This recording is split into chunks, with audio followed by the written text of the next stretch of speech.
You're listening to At Large, a global affairs podcast brought to you by China-US Focus. Thanks for joining us, and here's your host, James Chau. This is episode 27 from Hong Kong. George H.W. Bush has died. What was so poignant about the timing is that it came just 7 months after the passing of his wife Barbara, who in public and in private was his partner in every sense. He served for only one term as US President, but for 2 terms before that as Ronald Reagan's Vice President. That I will faithfully execute the office of President. When it came time for him to lead on his own, Bush navigated the American people through extraordinary times. The fall of the Berlin Wall, the collapse of the Soviet Union and communism in Eastern Europe, the creation of a North American Free Trade Agreement, the invasion of Kuwait and the subsequent Gulf War, and a civil conflict in Somalia that continues to this day. Uniquely, he was the son of a senator, the father of a president, and the father of another son who ran for president. With Jimmy Carter, George H.W. Bush was also elder statesman of that exclusive club of living former presidents, Bill Clinton, his namesake George W. Bush, Barack Obama, and one day Donald Trump amongst them. With Clinton in particular, whom he lost to in the 1992 election, he later formed the unlikeliest of friendships, banding together their humanitarian response in the aftermath of the 2004 Asian tsunami and the next year after Hurricane Katrina. Their unity was striking given the context of the divided political climate even today. But maybe, just maybe, that was Bush's style. President of the United States. Harmony and peace in here. At his first White House press conference a week after becoming president, he had this to say about what he wanted to achieve for the U.S. and in the world.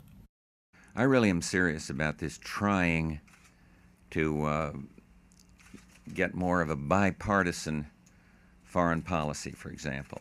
And though we haven't addressed that specifically in terms of issues, I have addressed it in broad terms to the members of Congress with whom I've met here and with whom I met over in the residence. And so I'd like to signal an era of real openness with Congress. Look, I know we're going to have conflicts, Britt. I know we're going to run up against each other, but I want to start with that approach. From Nixon onwards, every American and Chinese leader has had to some degree a special relationship, if only because Washington and Beijing and how they interact always has significant bearing on the entire world. But even so, Bush came to Beijing at an especially critical time, in the last years of the Cultural Revolution, as chief of the U.S. Liaison Office to China, not as ambassador, because there was not a diplomatic relationship then. When Bush first arrived, China's future president, Xi Jinping, was a farmer in Liangjiahe, a village accessible only on foot, 6 years into a forced exile. How times have changed. Last week, when Bush died, Xi Jinping was at the G20 as China's leader, sitting across the table from Donald Trump, when he gave this tribute to Bush. This is the voice of an interpreter. I'm greatly saddened by the passing of the late President Bush, who is someone who made an important contribution to China-U.S. friendship and relationships during his lifetime. By the time Bush arrived in Beijing, he had already served as U.S. ambassador to the United Nations and as chairman of the Republican National Committee. So when he came, he had great weight attached to him and even greater expectations. Bush was only in China for 14 months, but so deep was the impression it had on him that he later wrote a book entirely about this period of his life. I didn't know there was such a book until a few days ago when I saw tweets written by a friend of mine. Jorge Guajardo was Mexico's ambassador to Beijing in the 2000s, and he wrote on Twitter that he bought dozens of copies of Bush's China diary to give to each new arriving ambassador. I'm ordering my copy on Amazon. As it happens, exactly 1 year ago, on the way back in the car from Plains, where Jimmy Carter lives, I was reading Sisters First, a collection of stories by Jenna Bush Hager and Barbara Pierce Bush, daughters of W and granddaughters of H.W. The book is great. It's a touching account of family life in the Bush family, and in particular the impact that Bush Sr. had on them growing up. There are plenty of tributes from global leaders, and there'll be more in the coming days. But read that book. It's funny, emotional, gentle, revealing, and honest. And while it's not centered only on President Bush, it will tell you a whole lot about him as a person and not just as a statesman. This is At Large, your weekly podcast on China, the U.S., and the world. Keep listening. The big story that came out of the G20 summit in Buenos Aires was not Trump apparently walking off early after he greeted the host president Mauricio Macri in front of the cameras. Maybe they were supposed to take one or two more pictures, but from what I saw the other visiting leaders, you essentially walk to the center of the stage, shake hands, and then walk off. So maybe the media is making more of it than is said to be.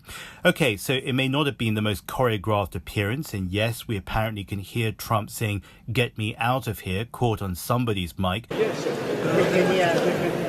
But he knew there was work to do, and he got down to it. Because what I think was the most important development at this G20 was, one, the meeting that went ahead between the presidents of China and the US, and two, the truce they call for 90 days in the bruising battle to settle trade scores. Right or wrong, I think that's what it's become. You hit me, I hit you back. And I understand why each side think it's doing the right thing. But 5 months after Trump fired the first shot and Xi Jinping responded, we're now in a position where hundreds of millions of dollars of goods are being subject to tariffs, and at least as much and more could face the same fate. The relationship is very special, the relationship that I have with President Xi, and I think that is going to be a very primary reason why we'll probably ending up getting something that will be good for China and good for the United States. So we very much appreciate it.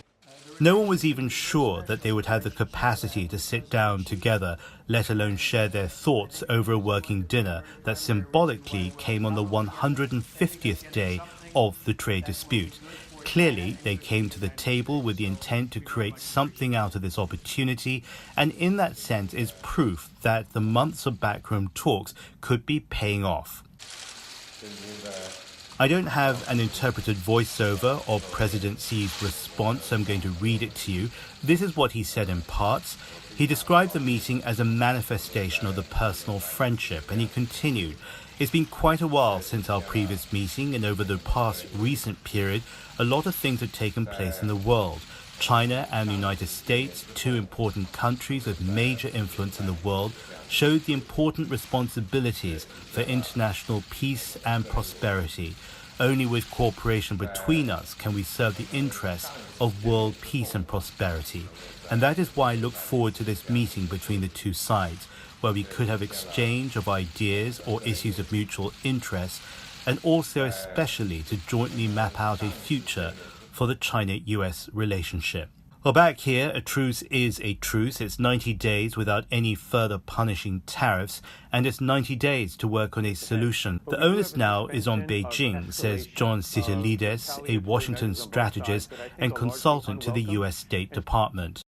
The numbers will likely go down in terms of the trade deficit between the U.S. and China as China agrees to purchase large amounts of American manufactured and grown products and services. But the degree to which the Communist Party is able to actually implement the kind of reforms on forced technology transfers, on IP protection issues, cyber intrusion, non-tariff barriers, and general market access to the Chinese economy, which is the U.S. series of positions that it wants progress on, that's going to be the strategic determinant of success, and we really won't know until early, maybe the first half of 2019, years ahead. It is because, as Sitilides says, that this is the most important relationship on planet Earth, that there's so much at stake for these two countries and all of their partners. But we do have a suspension of escalation of retaliatory measures on both sides that I think are largely unwelcome. And so the degree to which we have good news in the context of suspending any further escalation, giving them the parties 90 days to see what they can work out on some very difficult structural market reforms. And frankly, most of that burden will be on China. But there are problems elsewhere. If you've been to any of the major meetings, G7, G20, WTO, climate change, Bilderberg, one of the hallmarks is that there are always, or almost always, large formations of protesters outside the venue or as close as they're allowed to get. It was the same in Argentina last week, and what happened in Paris over the weekend with the anti-fuel tax rioting are all reminders that all is not well with the world. There were many who opposed the participants in Buenos Aires and holding them to account to the degraded state of the world that we find ourselves in. Bueno, Argentina está en recesión. Argentina is in recession. There is inflation of 50%, and wages are down because wage negotiations ended in a 15% rise. The G20 comes to ratify this type of policy, but it is not only the G20, but the IMF is here also. And no country that has followed IMF indications have there been improved salaries or improvement in the economy. Also at the G20 was Dr Tedros Adhanom Ghebreyesus, and that brings us on to a last story today. He's headed the World Health Organization for the past 17 months, and he's going to set up a panel to look into gene editing, and specifically into the ethical and social safety issues. The global health chief warns it cannot just be done without clear guidelines, a reference perhaps to He Jiankui, the US-educated scientist now based in China, who altered the DNA of twin babies for HIV resistance. He's been suspended from carrying out any further research while an investigation by his university and by the government gets underway. The Chinese Vice Minister of Science and Technology said the gene editing violated the law and that He violated the bottom ethical line. While the panel is not necessarily in direct response to the story in China, Dr. Tedros does say we have to be very, very careful. We should not go into gene editing without understanding the unintended consequences. Well, if you want my full thoughts, listen to last week's episode 26, but I gave a couple of interviews on television in the days since about the mid to long-term implications ahead. Here's one of them. Professor He, who has painted himself as a noble person without whom these girls would now be born with HIV, he's not that at all. He's thrown the doors open for other scientists to follow his unethical example, and this is not a breakthrough. This is the work of one man who self-funded his own research without any peer review and without the permission of his own university. He's now trying to put a spin on this very unethical episode, and with World AIDS Day coming up in 24 hours' time, his work, ironically, is a reminder that stigma and discrimination for people living with HIV is, unfortunately, very much alive and well. I want to close this episode with how we began. In Texas, the home state of the Bush family, visitors to the George Bush Monument in Houston have shared some of their reflections on his public contribution. I'll leave you with that.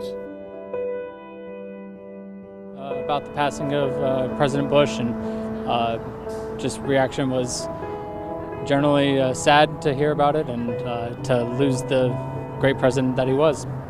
The main thing that we've really reflected on is just how close he was with his wife, and being in the same year that they both passed. It's a beautiful thing that they're together now. It's a sad day for America, but you see people coming together talking about positive things throughout their lives and how they left a good impression on the country. He did the right thing. He got the people behind him, and he did the right thing for the right reasons, is what we believe, not only in the Gulf War, but in many of the decisions he made. He put people first. He put the country first, and he put the world above everything else. A great loss.